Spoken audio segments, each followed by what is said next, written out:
ओम नमः शिवाय। नमस्कार दोस्तों, स्वागत है आप सभी का आपके अपने यूट्यूब चैनल खुशहाल ज़िंदगी में। आज हम बात करेंगे जन्माष्टमी व्रत के बारे में। दोस्तों, हमारे हिंदू धर्म में अष्टमी तिथि का विशेष महत्व बताया गया है। कई ऐसे त्यौहार होते हैं साल भर में जो कि अष्टमी तिथि को मनाए जाते हैं, जैसे कि शीतलाष्टमी, दुर्गा अष्टमी, राधा अष्टमी। इन्हीं में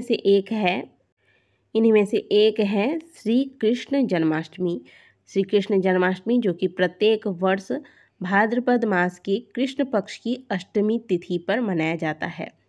ऐसी मान्यता है कि इसी दिन भगवान जगत के कल्याण के लिए तथा अपने भक्तों की रक्षा के लिए श्री कृष्ण का अवतार लिया था।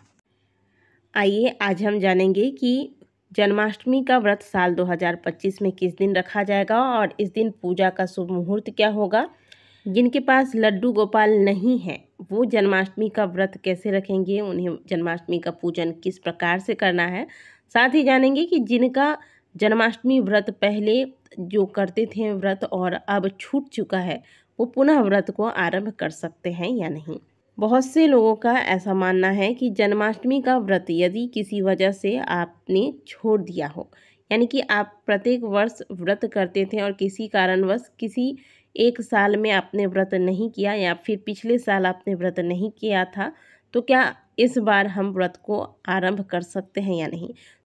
तो यदि आप मेरी माने तो आप जन्माष्टमी का व्रत यदि आपने किसी कारणवश पहले छोड़ दिया था तो पुनः आरंभ कर सकते हैं।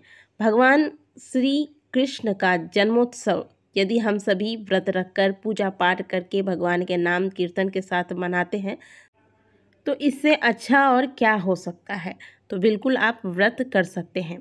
बात करते हैं व्रत इस बार किस दिन किया जाएगा। तो आपको बता दें कि हिंदू पंचांग के अनुसार साल 2025 में भाद्रपद मास की कृष्ण पक्ष की अष्टमी तिथि 15 अगस्त को रात 11:49 पर प्रारंभ होगा और 16 अगस्त को अष्टमी तिथि रात 9:34 पर समाप्त हो जाएगा।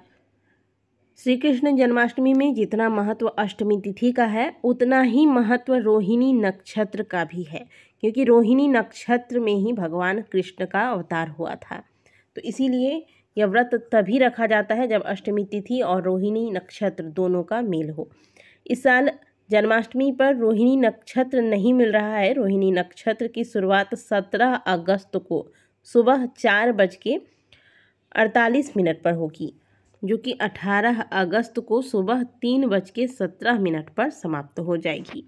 तो इस बार रोहिणी नक्षत्र तो हमें प्राप्त नहीं होगा अष्टमी तिथि पर।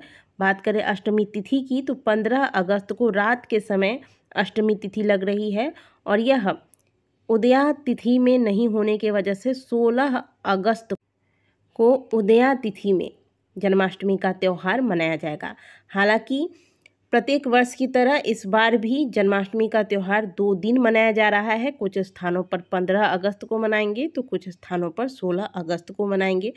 तो आप जिस क्षेत्र में रह रहे हैं, आपके क्षेत्र में मंदिरों में जिस दिन जन्माष्टमी का उत्सव मनाया जा रहा है, जन्माष्टमी व्रत रख रहे हैं लोग, आप उसी दिन रखें। हालांकि ज़्यादातर स्थानों पर 16 अगस्त को ही उदया तिथि में जन्माष्टमी का त्यौहार मनाया जाएगा। श्री कृष्ण जन्माष्टमी पर भगवान कृष्ण के बाल स्वरूप लड्डू गोपाल जी का खीरे से जन्म कराया जाता है। इनका पंचामृत से अभिषेक होता है। इसके बाद सुंदर तरीके से इनका श्रृंगार करने के बाद माखन मिश्री का भोग लगाया जाता है। साथ ही भगवान कृष्ण को पालने में झुलाया जाता है और हाथी घोड़ा पाल की जय कन्हैया लाल की बोलकर भगवान का स्वागत किया जाता है। रात्रि के 12 बजते ही जगह जगह पर भगवान के मंत्रोच्चारण के साथ अभिषेक आरंभ हो जाता है। कहीं पर बधाई गीत गाई जाती है तो कहीं पर भक्तगण प्रेम से भगवान के स्वागत में सोहर गाते हैं। जो लोग एकादशी का व्रत नहीं रख पाते हैं उन्हें तो श्री कृष्ण जन्माष्टमी पर व्रत अवश्य ही रखना चाहिए। बात करें व्रत के विधि की तो श्री कृष्ण जन्माष्टमी पर निर्जल व्रत रखा जाता है। रात्रि के 12 बजे के बाद जब भगवान का जन्म होता है, फिर भगवान की सुंदर विधि से पूजा इत्यादि करने के पश्चात पंचामृत लेकर व्रत को खोला जाता है। अब बात करते हैं आज के दिन विशेष भोग में भगवान को क्या क्या भोग अर्पित कर सकते हैं। तो आज के दिन सबसे पहले नंबर पर आता है माखन मिश्री का भोग, जो कि सभी जानते हैं भगवान कृष्ण को कितना प्रिय था यह भोग। तो माखन मिश्री का भोग लगाया जाता है। इसके अलावा धनिये की पंजीरी का भोग आज के दिन भगवान कृष्ण को अवश्य ही लगाना चाहिए। साथ ही आज भगवान को पंचामृत का भोग लगाना चाहिए। लड्डू गोपाल जी को लड्डू अत्यंत ही प्रिय है, तो आज लड्डू का भोग लगाएं। फलों में खीरा अवश्य ही शामिल करें। जन्माष्टमी पर भगवान कृष्ण को खीरा चढ़ाएं। इसके अलावा आज के दिन भगवान कृष्ण को मालपुए और खीर का भोग भी लगाया जाता है।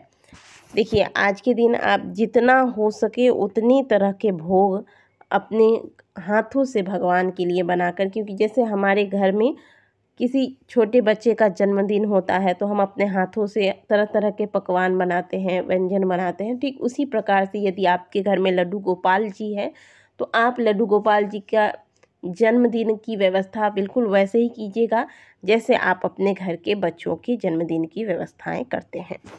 जन्माष्टमी पूजन के बाद रात्रि 12 बजे के बाद जब हम पूजन कर लेते हैं तो बहुत से लोगों के मन में सवाल आता है कि अब व्रत खोल सकते हैं या नहीं, या व्रत का पालन कर सकते हैं या नहीं।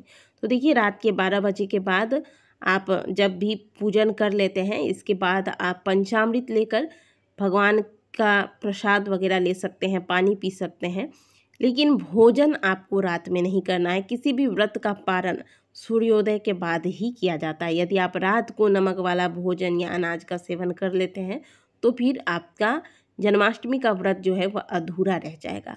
इसीलिए रात को भगवान की पूजा आराधना करने के बाद पंचामृत लें, प्रसाद लें, पानी पिएं। पारण आपको सुबह भगवान को भोग लगाने के बाद ही करना चाहिए। आशा करते हैं कि दी गई जानकारी आपको अच्छी लगी होगी।